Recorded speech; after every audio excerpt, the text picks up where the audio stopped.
Ameublement Tanguay en première ligne.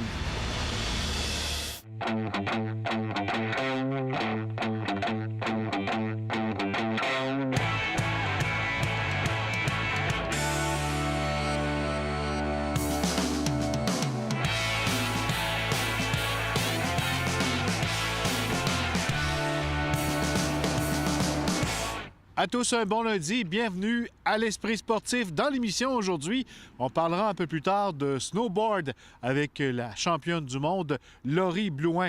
Également les événements du week-end, on parlera rempart, Alex Harvey, Marie-Michel Gagnon et Rouge et Or athlétisme. Mais d'abord, on parle de boxe. Malgré ses 70 ans, Fernand Marcotte a toujours la boxe en lui. 5 fois champion canadien, champion du Commonwealth. Il a même été au 8e rang mondial chez les poids moyens. La boxe lui a donné beaucoup et il redonne maintenant à sa manière. Le reportage de Stéphane Turcot. La boxe lui a donné une place au soleil.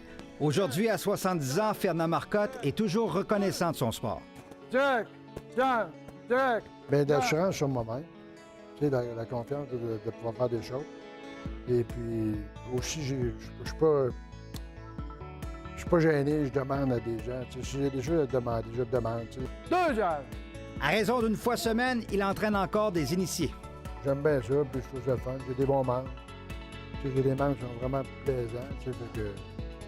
Oui, je les agace, mais c'est le fun, c'est réciproque, puis il faut que ça soit plaisant. C'est pas ça qui est génial, hein? Toujours en train d'agacer. Quelle grosseur de gars t'as pris? C'est sûr, quand on en parle aux gens, ils sont comme « Ah ouais, tu t'entraînes avec Fernand. » Fernand, comment se sent-on à son premier combat au Madison Square Garden de New York? Oui, Fernand Marcotte a été une grande vedette de la boxe à Québec et au Québec dans les années 70. Champion canadien du temps, il a un seul regret. Ben, je suis venu juste au monde trop de bonheur. Je trouve que j'aurais été mieux boxer aujourd'hui. Ça aurait été plus payant. Sugar Ray Leonard, 18-0, against Fernand Marcotte. Car à son plus gros combat en carrière contre le légendaire Sugar Ray Leonard en 1979, il a touché sa plus grosse bourse, minime par rapport à aujourd'hui. 55 000. 55 000 Américains. Contre Leonard? Ouais. Aujourd'hui, ça serait quoi, là? Mettons quelques millions, peut-être. 40 ans plus tard, la boxe l'anime toujours et il est toujours aussi en forme à part une main chancelante. Possible séquelle des nombreux combats. Ouais, juste ma main droite. Au début, on pensait que c'était du Parkinson. C'est pas ça. Le médecin m'a dit que c'est pas ça. Mais ce n'est pas ce qui va l'empêcher de poursuivre ses entraînements. Je n'ai pas arrêté encore. Puis, il y a beaucoup de monde me demande quand je gardais que je vais arrêter. Bien, je vais aller être vieux. Et avoir encore sa place au soleil. Stéphane Turcot, TVA Sport, à Québec. L'ex-champion boxeur Fernand Marcotte est évidemment très touché par ce qui est arrivé au boxeur Adonis Stevenson, toujours dans un état critique à la suite de son dernier combat du 1er décembre dernier. Il se fait beaucoup questionner sur l'avenir de son sport à la suite de ce tragique événement. On peut rien y faire, puis ça, c'est comment je me ça? Je trouve que c'est un accident. Pour moi, c'est vraiment un accident. Comment tu penses que le boxeur, ça fait longtemps que la boxe aurait dû pas être existante, pas autorisée par les régies. C'est dangereux. Oui, c'est dangereux. C'est dangereux de se faire knocker. Tout le monde peut se faire knocker, mais je vais dire que tu vas mourir pour ça. Les Remparts de Québec ont conclu sur une bonne note leur voyage de 3 parties dans les Maritimes en disposant samedi à Sydney des Screaming Eagles du Cap-Breton par la marque de 3-1. Les Remparts rentrent à la maison après avoir amassé 9 points sur une possibilité de 12 au cours des 6 dernières rencontres sur la route. En retard 1-0 après 20 minutes, Matthew Grouchy a réussi un doublé au 2e engagement pour lancer les visiteurs en avance. Philippe Kourachev a complété dans une cage déserte. Les protégés de Patrick Roy seront de retour sur la glace mardi en prévision des 2 dernières parties avant la pause de la période des fêtes qui auront lieu vendredi et samedi au centre Vidéotron. En ski de fond, le Québécois Alex Harvey a pris le 13e rang du 30 km style libre de l'épreuve de Coupe du monde de ski de fond à Beitostølen en Norvège samedi. Harvey a accusé un retard d'1 minute 49 secondes sur le vainqueur, un Norvégien. Chez les dames, la Québécoise Sandrine Braun a franchi le fil d'arrivée en 38e position. Et la skieuse du lac Etchemin, Marie-Michel Gagnon, a fait un pas de plus vers un retour sur le podium en Coupe du monde de ski alpin samedi à Saint-Moritz, en Suisse. Avec une 6e place, elle signe son meilleur résultat de la saison et égalise du même coup la meilleure marque de sa carrière en Super G. C'est le meilleur résultat de Gagnon sur la piste de Saint-Moritz depuis une autre 6e place obtenue en décembre 2013. En athlétisme, le Rougeur a complètement dominé la réunion qui se tenait au PEPS samedi. Laval a devancé l'Université de Montréal par plus du double des points. Plusieurs athlètes lavallois en ont profité pour se distinguer. La vedette de la journée a été Maude Arsenault en saut en hauteur. Elle a réussi un bond de 1,71 mètres, ce qui la qualifie automatiquement pour les championnats canadiens. Et parmi les autres résultats, notons que les coureurs du Rouge et Or ont été dominants dans toutes les épreuves. Chez les femmes, Jessie Lacourse a pulvérisé la compétition aux 1500 mètres. Son chrono la qualifie pour les championnats canadiens. Chez les hommes, ce fut un triplé lavallois aux 1500 mètres mené par Jean-Simon Degagné. Il a devancé ses coéquipiers Xavier Bertrand et Alexandre Lévesque. What's up, everyone? We're the world-famous Harlem Globetrotters. Et les Harlem Globetrotters mettent la touche finale à leur nouvelle tournée mondiale 2019, alors que l'équipe de renommée mondiale présentera une partie au Centre Vidéotron le 27 mars 2019 lors d'une courte présence au Québec. Et le 19 novembre dernier, les joueurs ont décidé de célébrer la journée mondiale des records Guinness en établissant 5 nouveaux records et leur total est maintenant de 21. Le plus impressionnant fut réalisé par l'une des grandes vedettes, Bull Bullard. Il a réalisé un panier à une distance incroyable de 58 pieds en effectuant un lancer avec un saut arrière. Les billets pour l'événement des Harlem Globetrotters seront mis en vente le vendredi 14 décembre dès 10h sur gestev.com et ticketmaster.ca. Après la pause, une saison post-olympique bien occupée pour Laurie Blouin.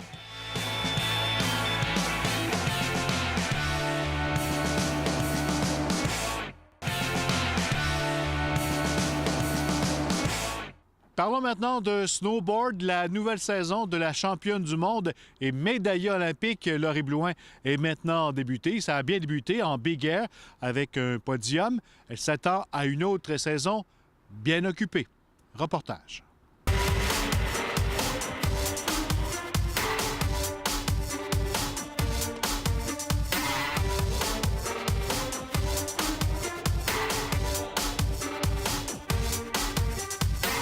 Avant de parler de ta prochaine saison, comment tu as profité de ton après-olympique? Qu'est-ce que tu as fait cet été? Tu modifies tes horaires d'entraînement. Est-ce que ça a été différent? Est-ce que ça a été fou? Oui, c'était une grosse année. Bien, je me suis entraînée pareil, peut-être un petit peu moins, puis j'ai profité plus un peu des vacances. J'ai été en voyage avec mes amis, puis c'est sûr que je ne l'ai pas totalement arrêté à 100 There it is. Laurie Blouin, 76.33 in the silver medal position. Ton nuage olympique, tu l'as vécu jusqu'à quand? Là, mon nuage olympique, je dirais que je le vis peut-être encore un peu. C'est... Comme je dirais, c'est encore un... On dirait que c'est pas vrai, genre. On dirait que c'est un rêve. Qu'est-ce que ça t'a apporté? Ça m'a apporté beaucoup justement, de coverage médiatique. Puis justement, au Canada, de me faire connaître. Là. Je veux dire, maintenant, les Canadiens savent qui je suis, puis ils savent aussi à propos du slopestyle et Big Air, parce que notre sport, si on veut, il était comme un peu dans l'ombre. Puis tu sais, ça fait pas si longtemps que ça existe, nos disciplines. Donc c'est ça, ça a fait découvrir à monsieur et madame tout le monde.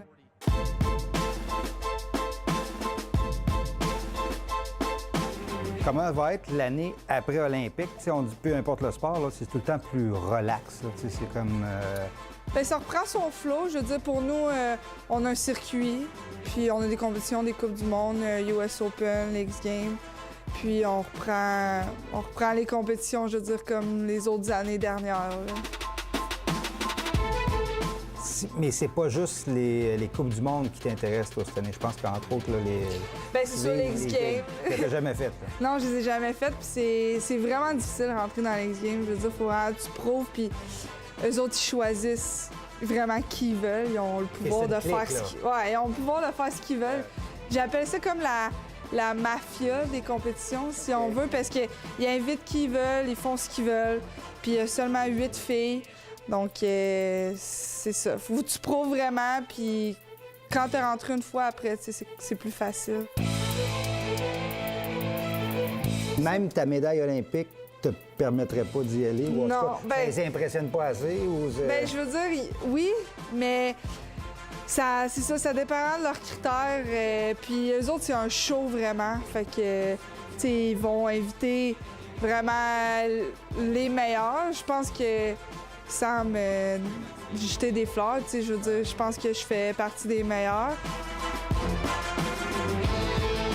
Puis là, en plus, cette année, tu vas défendre ton titre championne du monde. Là. Oui. Ouais, je suis quand même excitée. Puis à Park City, j'ai jamais été. Okay. Donc, on va voir de quoi ça a l'air. Puis, on va revenir ici chez toi à Stoneham, dans ta montagne. J'ai vraiment hâte, ça. Je suis excitée à chaque année. Puis cette année, c'est en mars. C'est vraiment cool. Il fera pas moins 30. Donc, ça, c'est vraiment un avantage. Je veux dire, tu sais, c'est plate pour tout le monde quand il fait moins 30. Là. Puis c'est difficile de se concentrer. Puis cette année, justement, on a le slopestyle. Ça, c'est vraiment cool. Donc, Big Air slopestyle à la maison, ouais, ça va être quelque chose. Penses-tu que ça va être différent, là, tu sais, aller voir Laurie Blouin, là, de Stoneham, que Laurie Blouin de Stoneham, médaillée olympique, là? Ouais, je pense que ça va peut-être avoir un petit peu plus d'impact, c'est sûr. Puis en plus, ça va être en mars. Je pense que ça va attirer beaucoup plus de gens, justement à cause de la température. Puis, tu sais, en mars, il fait souvent plus soleil. Puis, c'est le spring shred, le snowboard de printemps. Tu vas à Pékin en 2022? Oui, c'est sûr, mais je veux dire, c'est encore dans longtemps. Là, donc, mais c'est sûr que j'aimerais ça les refaire. Mais pour l'instant, je focus plus à court terme, comme c'est ça, les games, puis les compétitions qui sont plus là. Ça va aller vite. Ça va déjà vite. Okay. Ben, merci beaucoup. Merci. Bonne saison.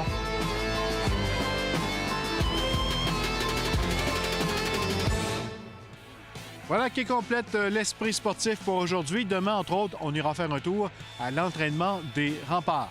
Bye tout le monde. À demain.